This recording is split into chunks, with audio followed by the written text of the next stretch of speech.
Movie की शुरुआत में हम एक पर्सन को देखते हैं जो कि स्टॉप मोशन एनिमेशन बना रहा था टॉयज की मदद से, और वो इन टॉय सोल्जर्स का यूज करके कोई स्टोरी को क्रिएट कर रहा था। और इसका मतलब और सिग्निफिकेंस क्या है इसके बारे में हम आखिर में बात करेंगे, क्योंकि ये स्टोरी जो है वो थ्रू आउट द मूवी चलती रहती है। खैर, अब पहली VHS स्टोरी शुरू होती है जिसका नाम है श्रेडिंग, और हम देखते हैं एक बैंड रैक को जिसके अंदर मेंबर्स हैं रेचल, अंकुर, क्रिश और कैबल। वो लोग बैंड प्रैक्टिस करने के साथ साथ अपनी डेली लाइफ फन एक्टिविटीज और अपने शो के लिए स्टोरीज रिकॉर्ड करने का काम करते रहते हैं। और ये टाइम है 1999 का, और इसलिए ही इस मूवी का नाम है VHS 99, क्योंकि सारी कहानियां VHS फॉर्मेट में दिखाई जाती हैं और सन होता है यानी कि साल होता है 99। खैर, एक दिन वो रिकॉर्डिंग करके अपनी ऑडियंस को बताते हैं कि आज से 3 साल पहले एक ऑल गर्ल बैंड हुआ करता था, यानी कि उसके अंदर सारी लड़कियां परफॉर्म करती थी। उस बैंड का नाम था बिच कैट, जो कि काफी पॉपुलर था और फैन फॉलोइंग बहुत ही ज्यादा थी। लेकिन एक दिन वो लोग किसी बिल्डिंग के बेसमेंट के अंदर कॉन्सर्ट कर रही थी, लेकिन तभी वहां पर आग लग जाती है और उन लोगों के फैंस के बीच में भगदड़ मच जाती है, और उसी भगदड़ के अंदर वो चारों लड़कियां कुचली जाती है और आग की चपेट में आकर उन चारों की बहुत ही दर्दनाक मौत होती है। तो अब ये रैक बैंड वहीं पर जा रहा है, यानी कि उसी बिल्डिंग के बेसमेंट के अंदर, ताकि वो उसको रिकॉर्ड कर पाए और वहां पर वो मस्ती करेंगे।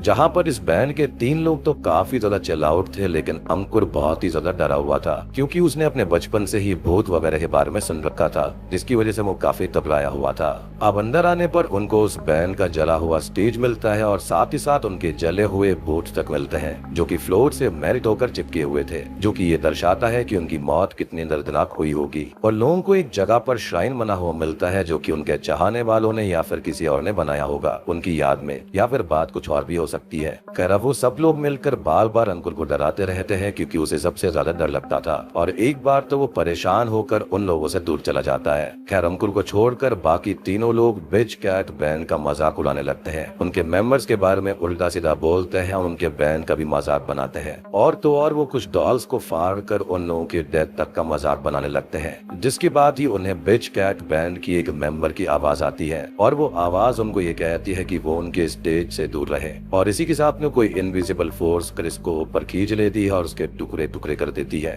खैर, अभी देखकर कैबल और रेचल बहुत ज्यादा डर जाते हैं, और अब वो लोग वहाँ से भागते हैं, और हम देखते हैं द बिच कैट बैंड के गोस्ट को, जो कि उनका पीछे करने लगती है। वो लोग सभी के पीछे जाकर उनको हॉन्ट करती हैं और एक एक करके सबके टुकड़े कर देती हैं और उनको जान से मार देती है। और वो इस चीज को एंजॉय करते हुए कर रही थी, जो कि काफी स्केरी और डिस्टर्बिंग हो जाता है। उन्होंने अंकुल को भी ढूंढ लिया था, जो कि पास में ही छुपा हुआ था, और वो उसको भी मार देती है। और आखिर में वो लोग रेचल को भी पकड़कर उसे पहले फाड़ कर उसकी बॉडी के साथ मस्ती करती हैं, और फिर उसको जोड़कर देखने लगती हैं जैसे कि वो कोई पजल गेम हो, जो कि काफी ज्यादा डिस्टर्बिंग था। अब इस VHS टेप के आखिरी सीन में हम देखते हैं द रैक बैंड को, जिनके बॉडी पार्ट्स जिन्हें पहले अलग किया गया था, अब उनको जोड़कर एज पपेट्स उनसे स्टेज पर परफॉर्म करवाया जा रहा था, जिन्हें द बिच कैट बैंड की एक मेंबर कंट्रोल कर रही थी। यानी कि इनके साथ में वैसा ही हुआ जैसे कि वहां पर इन्होंने डॉल्स के साथ में किया था। खैर, अब कहानी फिर से सबसे स्टार्टिंग वाली VHS टेप यानी कि वही स्टॉप मोशन रिकॉर्डिंग पर आ जाती है, जिसको ब्रैडी नाम का एक लड़का अपने कैमरा से रिकॉर्ड करके अपनी ही कोई स्टोरी बना रहा था। और वो ये स्टोरी कुछ सोल्जर्स के अराउंड बना रहा था, जो कि किसी वॉर फील्ड पर फंसे हुए थे और एनिमी आर्मी पर अटैक करने की तैयारी में थे, बट उससे पहले ही उन पर कुछ मॉन्स्टर्स अटैक कर देते हैं। खैर, अब दूसरी कहानी शुरू होती है, यानी कि VHS टेप नंबर 2, जिसका नाम होता है सुसाइड बिल्ड, जहाँ पर हम देखते हैं लिली नाम की एक लड़की को, जिसका एक यूनिवर्सिटी के अंदर न्यू एडमिशन हुआ था। वो अपना एक वीडियो रिकॉर्ड कर रही होती है कि उसने सुसाइड बिल्ड डाला है इस यूनिवर्सिटी की सॉरोरिटी में शामिल होने के लिए। और सॉरोरिटी का मतलब होता है जहाँ पर सारी की सारी लड़कियां होती हैं, यानी कि एक गर्ल्स की सोसाइटी होती है किसी भी यूनिवर्सिटी या फिर कॉलेज के अंदर, और उसका नाम था बीटा सिग्मा एटा। खैर, अब हमको दिखाया जाता है लिली की रूममेट हेलन को, जो कि काफी सीधी सादी सी लड़की होती है, और वो उससे बोलती है कि उसे ये सब सुसाइड बिल्ड वगैरह नहीं करना चाहिए, यानी कि उसको सॉरोरिटी में शामिल नहीं होना चाहिए। लेकिन हम जानते हैं कि लिली को उसमें शामिल होना था, तो वो उसकी बातों को इग्नोर कर देती है। अब कुछ ही टाइम के बाद में हम उसको देखते हैं उस यूनिवर्सिटी की सॉरोरिटी मेंबर्स के साथ में, जो उसके साथ में हंसी मजाक कर रही थी और उसे यूनिवर्सिटी बिल्डिंग में लेकर आई थी। वो लोग उसको सॉरोरिटी में लेने के लिए तैयार थी, लेकिन उसको एक काम करना होगा जिसके बाद ही वो इस सॉरोरिटी के अंदर आ सकती है। अदरवाइज वो फेल हो जाएगी और अकेले ही रहेगी, जिस पर यहाँ पर लिली मान जाती है। अब वो लोग पहले उसे एक लड़की की कहानी सुनाती है जिसका नाम होता है गिल्टीन। वो 20 साल पहले इसी यूनिवर्सिटी की एक न्यू एडमिशन वाली लड़की थी और वो तब सॉरोरिटी में ज्वाइन होना चाहती थी। तब उस ग्रुप की लड़कियों ने उससे ये कहा कि अगर वो एक रात कॉफिन में बिता लेगी तो उसे ज्वाइन करवाया जाएगा, अदरवाइज उसे बाहर ही रखा जाएगा। इस पर गिल्टीन एग्री हो जाती है क्योंकि उसे किसी भी हालत में उसके अंदर शामिल होना था। तो अब उन लड़कियों ने उसे जमीन के अंदर एक कॉफिन के अंदर बंद कर दिया था, जिसको एक रात के बाद ही ओपन करके उसे बाहर निकलना था। लेकिन उन्होंने ऐसा नहीं किया, उन्होंने उसको एक हफ्ते तक वहाँ पर रखा। अब एक हफ्ते के बाद जब उन्होंने उस कॉफिन को खोला तो उसके अंदर वो नहीं थी और तब से सब ये मानने लगे कि गिल्टीन को अंडरवर्ल्ड में खींच लिया गया है और उसका भूत यहाँ वहाँ पर घूमकर ऐसी लड़कियों को ढूंढता है जिसे वो अपने साथ अंडरवर्ल्ड में ले जाएगी खेलने के लिए, यानी कि दोस्ती करने के लिए। खैर अब कहानी प्रेजेंट में आती है और ये सभी लड़कियां लिली को बोलती है कि उसे भी एक रात कॉफिन के अंदर रहना होगा और सेम गिल्टीन की तरह ही लिली का भी जज्बा काफी था, तो वो इस बात के लिए मान जाती है। खैर अगले सीन में वो लोग उसे जमीन में 6 फीट अंदर कॉफिन के पास लेकर आती है और उसको ये कहती है कि अगर उसे कॉफिन पर किसी भी तरह का नॉक सुनाई दे तो वो उस पर रिएक्ट ना करे, क्योंकि वो गिल्टीन हो सकती है जो उसे अपने साथ अंडरवर्ल्ड में लेकर जाएगी और उसे कॉफिन के अंदर आने से भी लिली को रोकना होगा। जिस पर एक लड़की ये बोलती है कि लिली इन बातों पर ध्यान ना दे क्योंकि ये सब मजाक है और यूनिवर्सिटी का ये एक अर्बन लेजेंड है। और साथ ही साथ वो लिली को एक बॉक्स भी देती है ये कहते हुए कि जब वो बिल्कुल हिम्मत हारने लगे तो उसे इस बॉक्स को ओपन करना होगा जो कि उसको हिम्मत देगा। साथ ही साथ कॉफिन के अंदर एक रोप भी है जो कि बाहर एक बैल से बंधी हुई है, जिसको बजाने पर वो लोग लिली को बाहर तो निकाल लेंगे लेकिन वो फेल हो जाएगी। अब सब कुछ समझाने के बाद में वो लोग लिली को कॉफिन के अंदर डाल देती है और उनका पूरा प्लान उसके साथ में मस्ती करने का था, तो वो लोग खुद ही उसकी कॉफिन पर बैंग करने लगते हैं, जिससे कि वो अंदर काफी ज्यादा डरने लगती है और उसको ऐसा लगता है कि गिल्टीन यहाँ पर आ गई है। वो अब बाहर जाने का सोचती है लेकिन हिम्मत बांध लेती है कि उसको पार करके सॉरोरिटी ज्वाइन करनी है और हेलन के लिए वो एक मैसेज रिकॉर्ड करती है कि वो अकेली ही रह जाएगी लाइफ में और लिली आगे बढ़ रही है और ये काइंड ऑफ टॉन्ट था उसके लिए।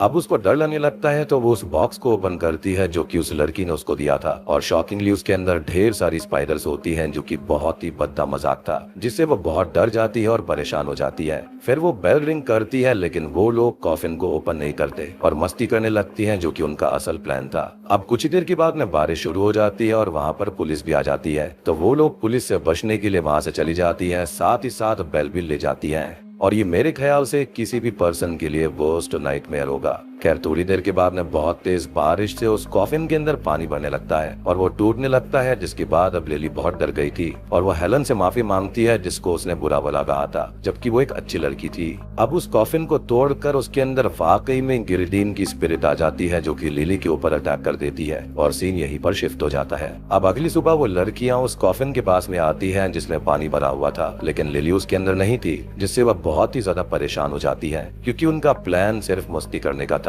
और अब उनको ये नहीं पता था कि लिली कहाँ पर चली गई है। जिस पर वो लोग ये डिसाइड करती है कि ये बात वो किसी से भी शेयर नहीं करेंगी और इस मामले को यहीं पर भूल जाएंगी। लेकिन अगले ही सीन में हम उन सभी को अलग अलग कॉफिन्स के अंदर देखते हैं जिसमें वो बंद हो रखी थी और उनके किए की सजा उनको मिल रही थी क्योंकि उनको मारने आई थी गिल्टीन और उसकी नई भूतिया फ्रेंड लिली, जिसको गिल्टीन अंडरवर्ल्ड ले गई थी यानी कि स्पिरिट रेल्म में। और अब वो भी एक गोस्ट है जो कि अपने साथ हुए अत्याचार का बदला लेने आई है और उन लड़कियों को वो दर्दनाक मौत देगी। और इसी के साथ में VHS टेप नंबर 2 खत्म हो जाती है। खैर अब हम फिर से देखते हैं ब्रैडी की उसी स्टॉप मोशन रिकॉर्डिंग को जहां पर मॉन्स्टर्स ने उन सोल्जर्स पर अटैक कर दिया था और उस अटैक के अंदर एक मॉन्स्टर ने उस सोल्जर के पैर को अलग कर दिया था। खैर तभी हमको दिखाई जाती है अगली कहानी जिसका नाम होता है ओजीज डंजन, जहां पर हम एक टीवी शो को देखते हैं जहां पर कुछ बच्चे पार्टिसिपेट करने आते हैं और उनको जीतने पर ओजी से अपनी कोई भी एक विश मांगने का मौका मिलेगा जिसे ओजी ग्रांट भी करेगा।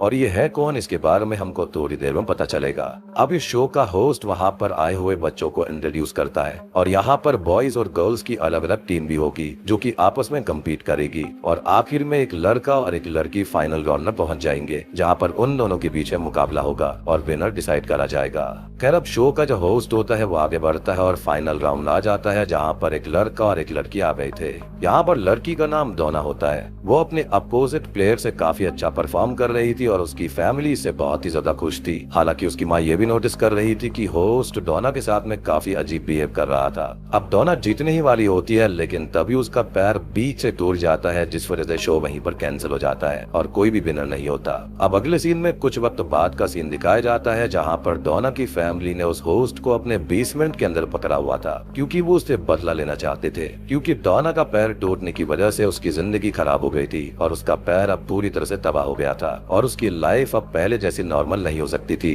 उनका ये कहना था कि उस होस्ट के उस झूठे शो और झूठे मिथ उजी की वजह से ऐसा हुआ है। उन लोगों ने उस बेसमेंट के अंदर उस शो के जैसा ही छोटा सा सेटअप बनाया था और डोना की मदर उस होस्ट को टॉर्चर करके उससे ये बोलती है कि उसे डोना की लाइफ खराब करने की सजा मिलने वाली है और उसे सेम उसी गेम की तरह इस सेटअप से पार होकर जीतना होगा, और अगर वो जीत गया तो बच जाएगा और हारने पर उसकी नसों के अंदर वो एसिड भर देगी, जिस पर वो होस्ट उस सेटअप को पार करने लगता है, जिसके अंदर उसे काफी हर्ट भी होता है, लेकिन वो कुछ ही सेकंड से चूक जाता है। जिसके बाद में डोना की मदर उसके अंदर एसिड भरने ही वाली थी, लेकिन तभी वो ये बोलता है कि डोना की विश अभी भी पूरी हो सकती है, क्योंकि उजी असल में एग्जिस्ट करता है और वो उन्हें उसके पास ले जा सकता है, जहाँ पर डोना अपनी विश मांग लेगी, जिस पर वो मान जाती है। अब वो लोग शो के पुराने सेटअप पर ही जाते हैं और एक सीक्रेट डोर से होते हुए एक गुफा के अंदर आ जाते हैं, जहाँ पर बहुत से बच्चे और लोग थे जो कि एक बहुत मोटी सी लेडी के आसपास खड़े हुए थे और उसकी सेवा कर रहे थे। होस्ट ये बोलता है कि यही उजी है और डोना उससे विश मांग ले, जिस पर उसकी माँ बोलती है कि वो बहुत सारे पैसे और कार वगैरह मांग ले जल्दी से। और अब डोना उजी के कान में अपने विश बोलती है, जिसके साथ ही उस लेडी के पेट को चीर कर एक बहुत ही भयानक लवक्राफ्टियन मॉन्स्टर आता है और यहाँ पर हम ये जान पाते हैं कि असली उजी यही मॉन्स्टर है और वो उधर खड़े हुए होस्ट और डोना की पूरी फैमिली के ऊपर इलेक्ट्रिक वेव से अटैक करके उनके चेहरों को जलाने लगता है। और मदर डोना से पूछती है कि आखिर उसने क्या विश मांगी थी, और हम डोना को देखते हैं जो कि एक इविल स्माइल दे रही थी और वो होस्ट और उसकी फैमिली अब मारी जाती है और ये VHS टेप भी यहीं पर खत्म हो जाती है।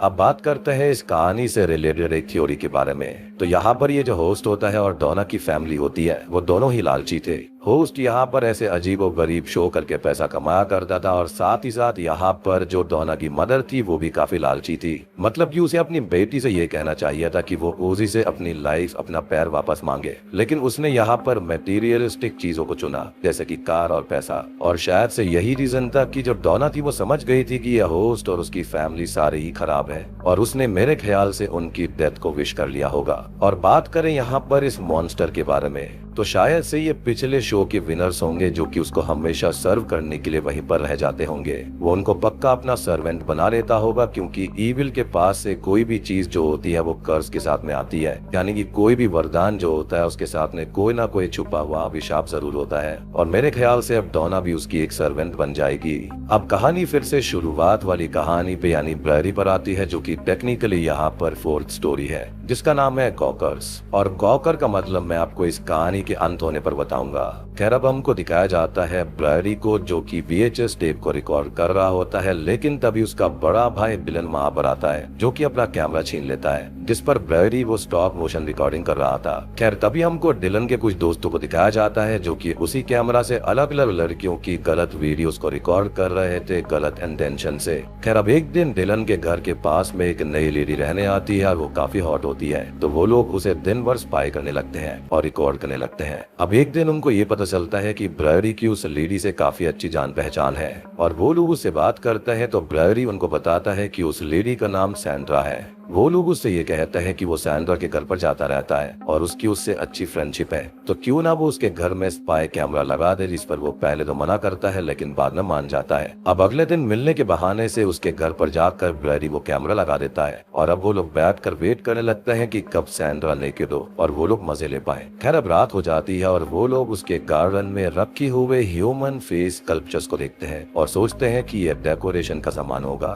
खैर रात को सैंड्रा शावर लेने जाती है, तो वो अपने कपड़े निकालती है, लेकिन साथ ही साथ वो अपनी विग भी निकाल लेती है और उसके हेयर की जगह पर जिंदा स्नेक्स बाहर आते हैं। तो ये कोई और नहीं बल्कि मेड्यूसा होती है, यानी कि मॉडर्न मेड्यूसा, जिसको देखकर वो लोग उससे बहुत ही ज्यादा डर जाते हैं। तो इस कहानी का नाम गॉकर्स है और गॉकर मतलब होता है जो कि किसी को काफी अजीब तरह से घूरता है, और मेड्यूसा जब भी किसी को देखती है तो वो स्टोन में बदल जाता है। खैर मेड्यूसा को यहाँ पर ये बात पता थी कि वो लोग उसके ऊपर स्पाई कर रहे हैं और वो डिलन के घर आकर सब पर अटैक करने लगती है और एक एक करके सबको पत्थर का बना देती है। मतलब कि जो ह्यूमन फेस स्कल्पचर्स उसके गार्डों ने रखे हुए थे वो रियल ह्यूमंस थे जिन्होंने उसको नाराज किया और उसने उनको पत्थर का बना दिया। वो सभी लोगों पर अटैक करके सबको पत्थर का बना देती है और लास्ट में ब्रैडी और डिलन के साथ भी ऐसा ही होता है, जिनके स्टोन स्कल्पचर्स के साथ ये वाली VHS टेप यानी कि कहानी भी यहीं पर खत्म हो जाती है। खैर अब हम आ जाते हैं आखिरी कहानी के ऊपर, जिसका नाम है टू हेल एंड बैक, जहाँ पर हम देखते हैं एक कल्ट के अंदर विचेस को जो कि एक लेडी को सैक्रिफाइस करके उसे एक वेसल बना रहे थे, जिसके अंदर वो हेल के एक बहुत ही पावरफुल डीमन योका बॉन को बुलाना चाहते थे। खैर अब यहाँ पर रिचुअल शुरू होता है और हम दो वीडियोग्राफर्स नेट और ट्रॉय को भी देख पाते हैं जो कि सभी कुछ रिकॉर्ड करने आए थे। और रिचुअल शुरू होता है अर्थ और हेल के बीच खुले टाइनी पोर्टल से।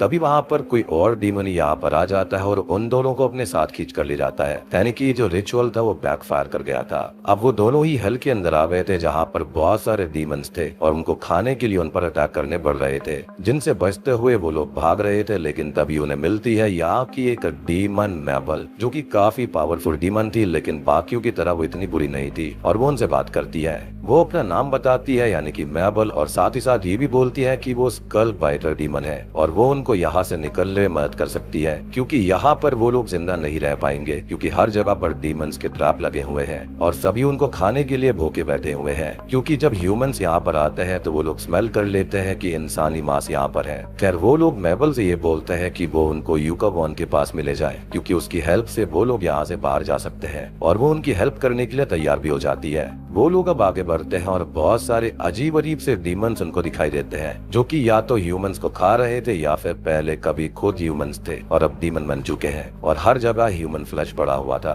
अब वो लोग यूका बॉन की केव तक पहुंच गए थे और जो मैबल ने वादा किया था वो उसने पूरा किया था, जिस पर वो ये कहती है कि उसके बारे में भी अर्थ की बुक में वो लोग लिखे, क्योंकि उसे वहाँ पर कोई नहीं जानता। अब वो लोग यूका बॉन के पास में जाते हैं, जिसके छोटे मोटे डीमंस उन पर अटैक करने लगते हैं, लेकिन वो लोग उनको मारकर यूका बॉन के पास में चले जाते हैं और उसके अंदर ही एक पॉकेट पोर्टल था जिससे वो लोग बाहर जा सकते थे। और वो लोग मैबल को बोलते हैं साथ चलने के लिए, लेकिन तभी एक डीमन उसके ऊपर अटैक कर देता है और वो उनको जाने के लिए बोलती है, साथ ही साथ वो उसका नाम बुक पर लिखने का बोलती है। अब आप ये सोचेंगे कि वो उनकी हेल्प क्यों कर रही थी, तो वो असल में यूका बॉन से चिढ़ती थी और वो खाली ये चाहती थी कि उसका जो नाम है वो विच की स्पेल बुक के अंदर लिखा जाए। मैबल ने उनको ये बताया था कि उस पोर्टल के अंदर उनको तब जाना होगा जब आधी रात होगी, क्योंकि उस वक्त जो होता है अर्थ और हेल के बीच की लाइन काफी वीक होती है, जिससे कि वो वापस जा पाएंगे। अब वो लोग वापस रियल वर्ल्ड के अंदर तो आ जाते हैं, लेकिन होता यह है कि जो नेट होता है ना, उसकी स्पिरिट जो होती है वो यहाँ पर उस लेडी के अंदर आ जाती है जो कि सैक्रिफाइस के लिए यूज की जानी थी।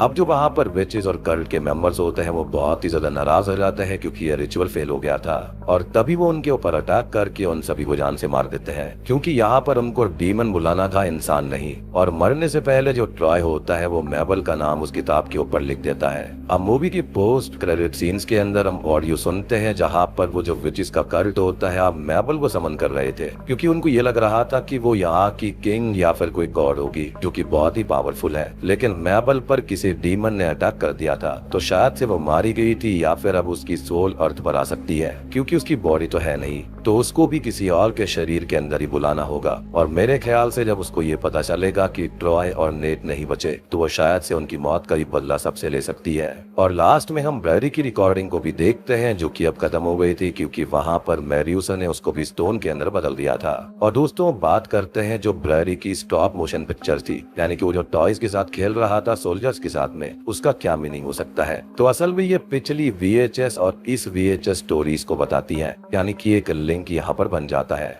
जैसे कि एक जगह पर एक सोल्जर का पैर अलग हो गया था, यानी कि उस पर अटैक किया गया था मॉन्स्टर के द्वारा, तो वो डोना की स्टोरी का रेफरेंस हो सकता है, क्योंकि उसकी भी एक लेग नहीं थी। और एक जगह पर एक सोल्जर के ऊपर रैट मॉन्स्टर अटैक करता है, तो वो पिछली VHS मूवी यानी कि रैटमा का रेफरेंस है, जिसके बारे में मैंने ऑलरेडी एक्सप्लेन किया है। तो अगर आपने वो वाली VHS मूवी नहीं देखी है तो जाकर देख लेना, उसका लिंक भी आपको नीचे डिस्क्रिप्शन के अंदर मिल जाएगा। अब यहाँ पर हर VHS टेप के अंदर यानी कि हर कहानी के अंदर कुछ ना कुछ सोशल मैसेज है। जैसे कि लिली वाली कहानी के अंदर दिखाया गया है कि रैगिंग वगैरह नहीं करनी चाहिए। जो ब्रैडी वाली कहानी थी वो ये दर्शाता है कि आज के टाइम में लोग इस कैमरा और टेक्नोलॉजी का गलत फायदा उठाते हैं, जिसकी वजह से लोगों को काफी दिक्कतें हो सकती हैं। डोना वाली कहानी के अंदर ये दर्शाया गया है कि जो लोग होते हैं वो बहुत ही ज्यादा लालची होते हैं और सेल्फिश होते हैं। लाइक उसकी खुद की माँ ने बहुत ही अजीब सी विश करी थी, यानी कि वो अपने बच्चे का भला नहीं चाहती थी, बल्कि उससे मटेरियलिस्टिक चीजों से प्यार था, जो कि बिल्कुल भी नहीं होना चाहिए।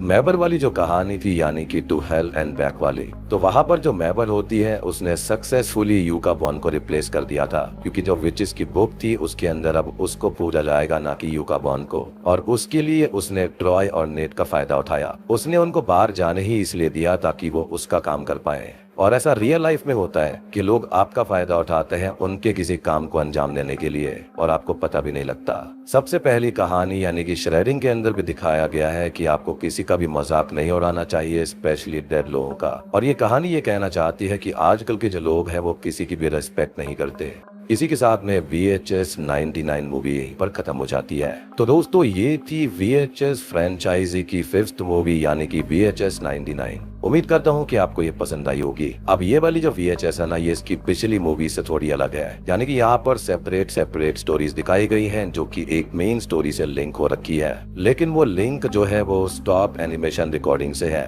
यानी कि उस सोल्जर के जरिए ही, यानी कि उस सोल्जर वाली कहानी के जरिए सारी कहानियां समझाई गई हैं, जिसको समझने के लिए आपको छोटी छोटी चीजें नोटिस करनी पड़ेंगी। ये मूवी शटर के ऊपर 20 अक्टूबर को रिलीज की गई थी, लेकिन अनफॉर्चुनेटली हम इसको नहीं देख सकते क्योंकि इंडिया के ऊपर शटर अभी अवेलेबल नहीं है। तो आपको कुछ और तरीका लगा के यहाँ पर इसको देखना पड़ेगा। तो उम्मीद करता हूँ कि आपको ये वाला पार्ट पसंद आया होगा। तो फटाफट इस वीडियो को लाइक कर दो पार्ट 2 और पार्ट 3 के लिए। तो वीडियो पसंद आई हो तो लाइक कर देना, चैनल के ऊपर नए हो तो सब्सक्राइब कर लो।